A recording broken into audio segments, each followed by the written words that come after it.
Freight Efficiency with NACFE's Mike Roth and Friends.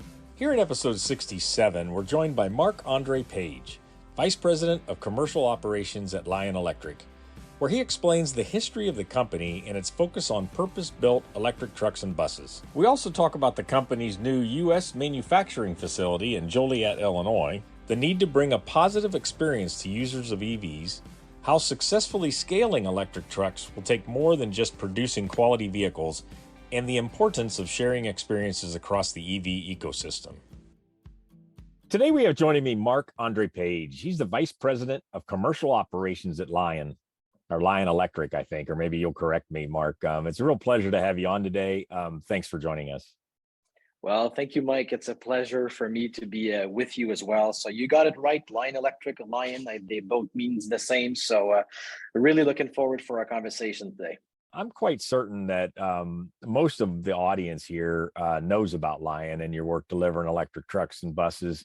But I'm also pretty sure, Mark, that we think we know more about you than we do. So let's just start right there. Tell us about Lion Electric. The history, and just walk us through how the company's got to where you are today. I joined Lion in early 2011, so I've been part of the growth of the organization, but also its focus on building a purpose-built electric trucks and buses. So it's been very interesting to see that focus back in 2013 when we decided to be an all-electric manufacturer only. Back then, as you guys know, Lion was an all-electric school bus manufacturer. So we've been delivering those school buses for close to 10 years now with the electric powertrain. So that has been super exciting. And this is how we develop our technology over time. As you know, a Type C school bus is really a Class 7 truck on which you add a school bus body on it. So, the manufacturing of those electric chassis was something that was critical for us to optimize over time. And over the last many years, we've decided to increase our variety of product lines and then enter the truck market. So today, Mike, we do have obviously two main product lines, our trucks and our school buses. So on the school bus side of things, we do a couple of platforms, some smaller buses, our Lion A, the regular Type C school bus that you see on the road today, and we're also launching a flat nose bus within the next couple of months. But all of this to say, we use that experience on school bus, that Class 7 chassis, to open up our truck line, which is another purpose-built cabin chassis truck. So today we have a range of products, starting with our Lion 6, a Class 6 truck, and then moving on to some of the vocational applications that we just launched recently, the Lion 8, a Class 8 refuse truck. But that chassis as well can also receive various application in terms of also aerial devices, utility type of equipment. But we're going to be also launching as quickly as we can our Lion 8 tractor. So all of those all electric platforms will be launched and in operations within, I would say, the next 6 to 12 months, depending on the platform. So we're deeply involved, as you can see, Mike, in terms of deploying every applications for trucks and school bus that makes sense with the current technology, with their urban regional applications, with the current range capabilities we have.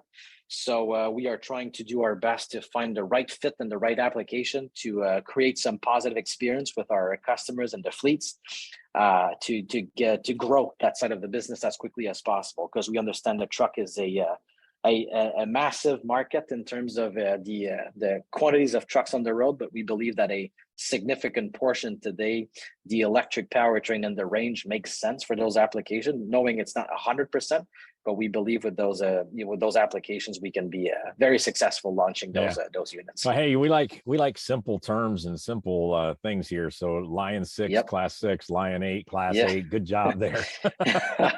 I mean, actually, I'm joking a little, but I'm really not. I mean, at NACFE, we're all about helping scale, and so what we find is each manufacturer, I get and understand marketing. I've done it in my career. And so you want to name things different than your competitors to, kind of differentiate yourself. But it's also very nice to have simple terms that people understand and can move forward with.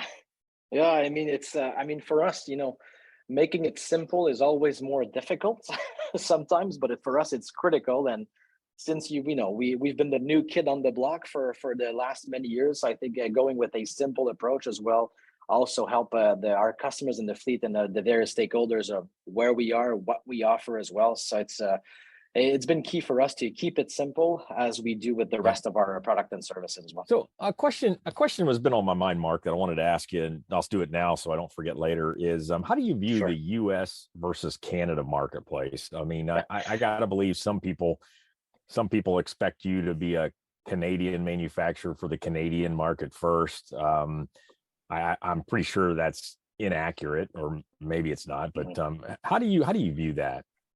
It's a very good point, Mike, because in the last 10 years we've been a Canadian manufacturer building all of our school buses up in the Montreal area. But today we are opening up our Joliet, Illinois factory in the US. So it's a humongous facility. We're talking about close to 900,000 square feet facility. It's probably the biggest dedicated electric truck and bus manufacturing site in the US right now. So it shows you our commitment to be a US manufacturer for the US market. And obviously the size of our factory reflects as well the size of the potential market in the US. So even though the initial years were, we've built a lot of stuff in Canada, some of our teams are still located there. We are growing, I would say rapidly is an understatement, our forces in the US, because we want to be there supporting the US with a US factory and some dedicated US teams, and the same for the Canadian market. Because to your point, the US market has an amazing potential, and we know the volume is also increasing, and we know that from a volume perspective, the US and Canada, they just simply don't match based on the nature of those two countries. So we want to make sure that we have the proper infrastructure to support the growth and the initiative all across the US. So but the two markets are very similar. I mean, they tend to follow the same regulations with respect to safety and greenhouse gas and other things. And so just some nuances of cold weather and different roads a bit and weight carrying capability, but for the most part, I mean, it's a pretty much homogeneous sort of market. Hey, before I forget, I always ask my guests on these podcasts how you and I, or even how Lion and NACFE became friends. And do you remember your first sort of introduction to us, or how we started talking? I mean, we do have lots of friends in common for sure, Mike. I think about Eve or some people that have been in the truck industry forever and been introducing our two organizations together. So I don't recall the first touch point, but I know there was various trade shows, like starting in 2019 when we first launched our Lion 8 truck. I believe that's probably our first touch point when we entered that market. But since then, I know there's various opportunities in which our two organizations met and worked together. Yeah, we were probably paying a little bit of attention to you guys when we started our electric truck work, which was around 2016, 17. But you never know. We never really knew. But I do remember interviewing some of your leaders at your launch, at that truck launch time period. So, how about yourself, Mark? I mean, what brought you to this? I think you've told me you were one of the first employees there, right? I mean, so you've been there seeing it all firsthand, but also what brought you to Lion? What's your own career? I mean, you're right. I've been there for over, I would say 11 years and a half with Lion. I've been part of the initial group that started the business. And what brought me to Lion is, I think it's very simple. It's passion from our leaders, because you guys had exposure to Mark Bedard, our CEO and founder, and when he has a project in mind, he is super passionate. So I was not in that industry before, but the more he would be sharing about that crazy project about manufacturing school buses and trucks, it kind of triggered me, because I had that startup and that that kind of passion as well that I wanted to share and grow. But fun fact as well, my grandfather was a school bus driver. So I was basically born in a school bus. So there was always a side of me that was involved. So he was a mechanic as well. So I've been in my early days playing in a school bus, doing some, I would say, let's call this minor repair back with them. But I've been in this world, per default when I was very, very young. But I just, when I saw the passion of our two founders and their vision, I was like, I think that's the perfect fit for me to join and to do our best to grow this to the biggest thing, the biggest manufacturer we can bring this to market. Yeah, very good. So you said something a little earlier that I want to build upon, and that is you talked Yep. about the positive experience. You want to help bring the positive experience of electric trucks and buses to a broader group. And I first of all, I want to thank you for participating in Run on Less Electric in 2021, just last year, when we Yep. had a Day and Ross Class 6 box truck in the run, operating, I Yep. believe, out around Montreal Airport, around that area. But Correct. and so thanks for doing that. I think that run really told us all what these electric trucks are bringing, and we felt that, again, what you called the positive experience. What do you mean by that? Well, I think the more we deployed units, electric vehicles in the past, the more we understood that delivering a unit is one thing amongst many others that needs to go well. So obviously, product quality, reliability, uptime, those are all things that we're firm believers in. But we've discovered in the last 10 years that not only the positive experience with the vehicle itself is important, but also with all of the ecosystem around the vehicles. Because I think what we've learned is, I think today the industry is getting obviously expertise into the charging infrastructure, telematics, and the new ways of doing business when we integrate vehicles to the fleet. So I think every positive experience, and I think the Run on Less was a great example, and we were thrilled to be part of that initiative as well. But it was also another area where we wanted to make sure that everything around the vehicles for Day and Ross and our current customer, that as everything is accessible for them in terms of knowledge, support, not only on the vehicle side of things, because fleets are usually much better than us to do like the vehicle maintenance, preventive maintenance, and all that stuff. But all the new factors that needs to be considered, like charging infrastructure, scale, connections with utility, and how to operate this with the new factors that needs to be considered. I think this is where we strive to share as much of the experience we've had over the last 10 years for our customers to learn as quickly as possible about this. So this way they can use those lesson learns and avoid some situations that can be avoided 10 years ago, we just didn't know. So all of our teams are built in that mindset to share into that experience as much as we can to create not only a good driving experience for the truck drivers or a good experience in terms of maintenance, but also everything around from all the various stakeholders and in fleet operations. Yeah, we're definitely in the weeds now, right? Of deploying and scaling. We're still in the very early stages, but yeah, there's days I wake up or there's times I'm on calls with fleets and others, and I'm like, man, this is a lot. This is, I've had fleet managers say that they've walked into a room and for, talking about an electric truck deployment, and there in the room is legal and finance and human resources and safety.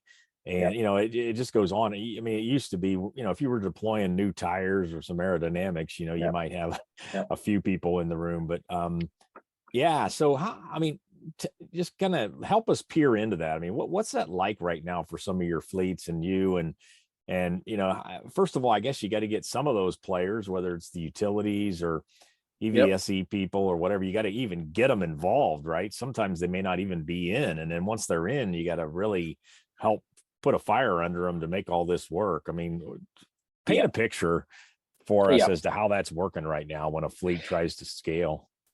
Yeah, I think you're spot on, Mike, because I think when we look at, selling electric trucks is one portion of the challenge, right? So once we get there and we are able to explain like total cost of ownership that is lower and all the great features of those new electric trucks, well, then we need to start a task force around that vehicle sales and that upcoming deployment to cover all angles, because you're right. Really, it's not only sorry to interrupt you, but really in internal combustion engine trucks, game over. That's when the OEM kind of stops. I mean, they still have to, make sure that the truck works for the customer, and they got to think about after sales support. But really at that point you're describing right there, it's just like done. But now it's kind of just starting for an electric truck, especially here in the early days.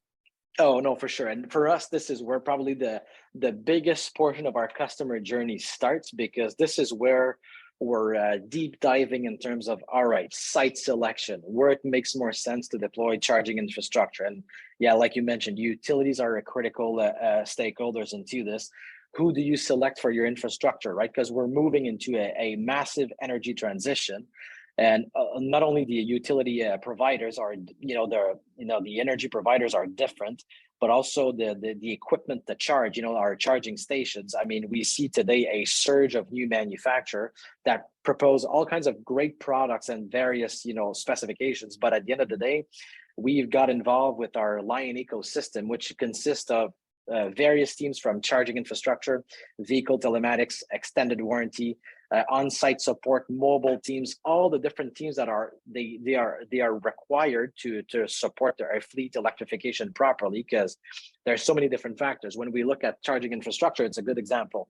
Well, we obviously, Lion is doing all the interrupt campaign, compatibility campaigns with all the tier one manufacturers of chargers. We think about ABB, ChargePoint, Siemens, BTC, and just to name a couple. But we did this with all tier one manufacturers because we want to make sure today that we understand their business, but also not only how to sell a charger and how to commission a charger, but also how will those partners respond for fleet requirements.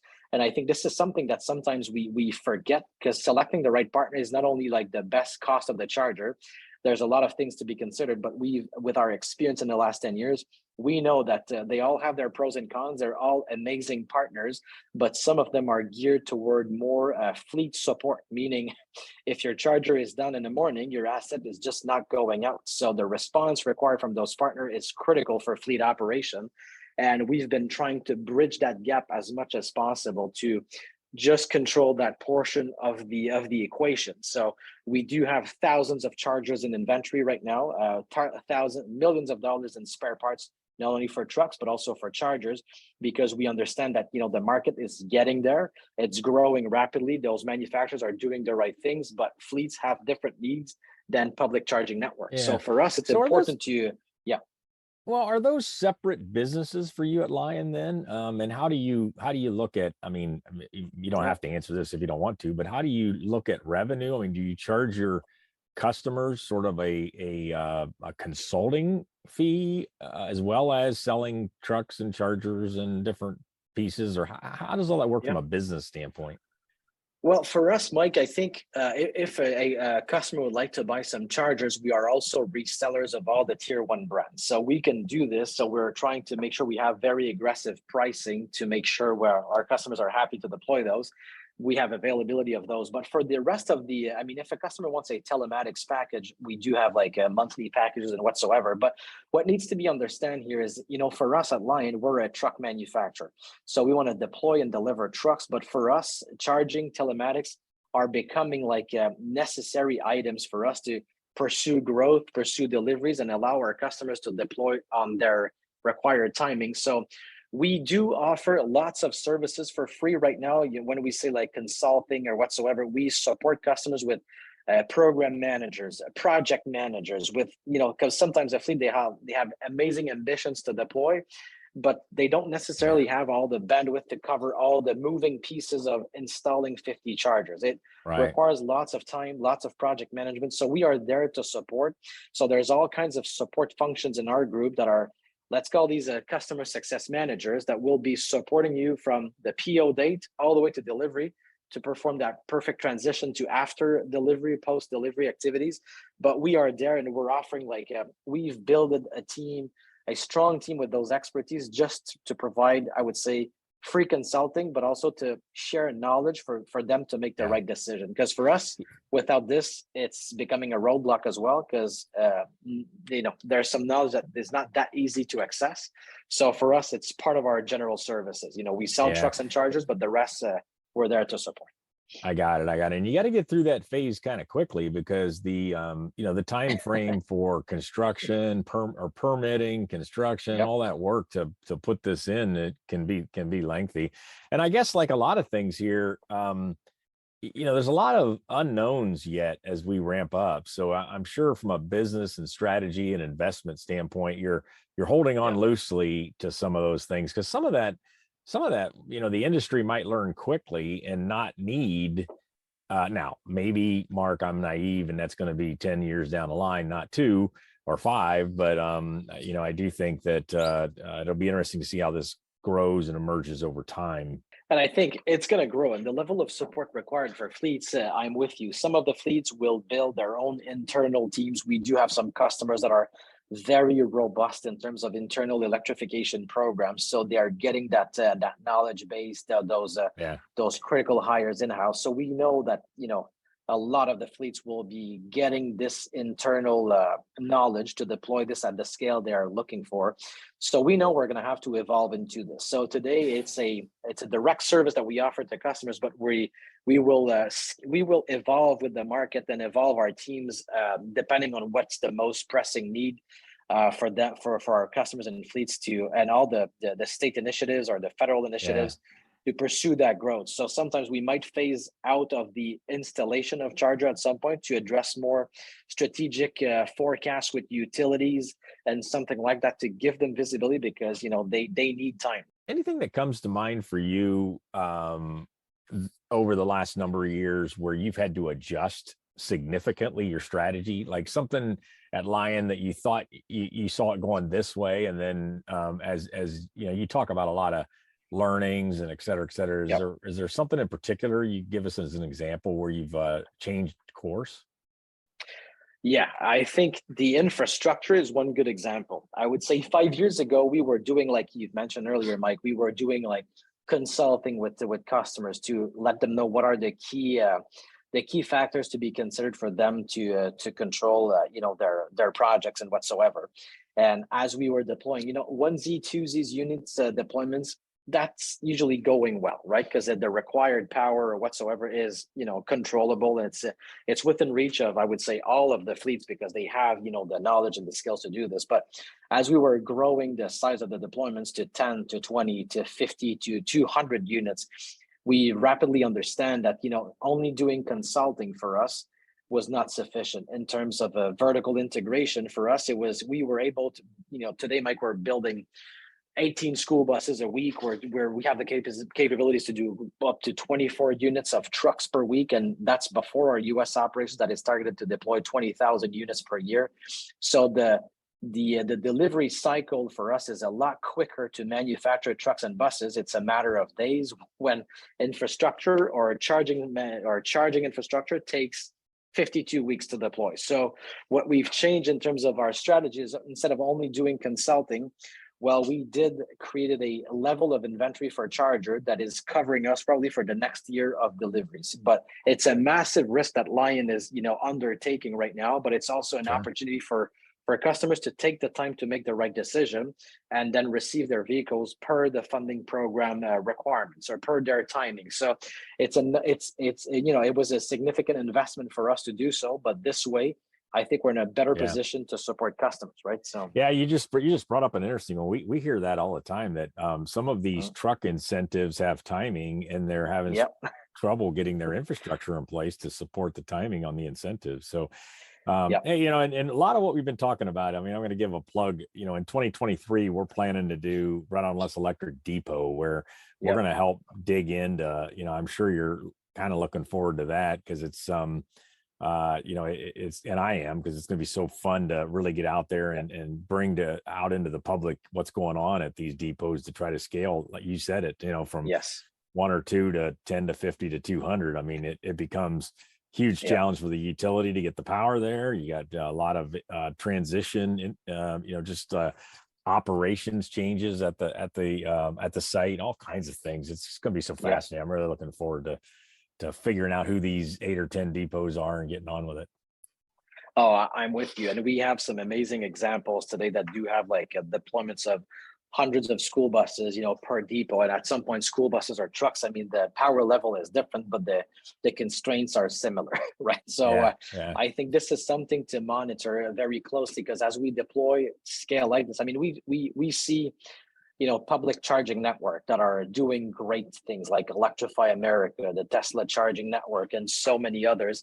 And today those network are built in a way it's let's call this opportunity charging for light duty vehicles. But we know that for bus depot or truck depot, all the considerations that we have for fleets like uptime and downtime, it also needs to apply for their depot, because it's a go no go in the morning. So I think there's new parameters that are coming in line when we select those sites, when we select the equipment, and all kinds of things that, when we deploy like 200 chargers at a site, we need some expertise in terms of the charging manufacturers from utilities to define new best practices, because 500 kilowatt of power or 5 megawatt at one site is not something to underestimate in terms of timing, but also in terms of complexity from a grid management, from peak demand, from energy cost as well. So all of those needs to be considered to be successful. So I believe it's an amazing, I think the electric depot for Run on Less next year is probably one of the most critical items that we can address, because usually people underestimate the charging infrastructure. But for trucks that are doing lesser runs, I mean, usually the vehicle will spend, not as much time on the chargers than on the road, but a significant portion of the time connected, recharging, whether at loading docks, in the depot, whatsoever. So reliability of those components will be mission critical. And I think this is where we will need to have like new best practice and new expertise around the table to do the right things and to standardize some of those electric depots as well. Yeah, and it's going to be so exciting. I mean, we've looked at it enough to know that there are adoption waves here where electric trucks make a lot of sense. Some early, we talked about school buses a bit here today, and then you just look at other cases where the trucks sit all night and they got long time to charge, and there's going to be these waves that occur that that will make this, we'll learn as we go. So, Mark, it's been time always flies. I'd love to keep talking to you, but this has been really insightful, and best to you and the team there at Lion. You guys are doing great work. Thank you very much for that opportunity, and looking forward to discuss more. Freight Efficiency with NACFI's Mike Roth and Friends.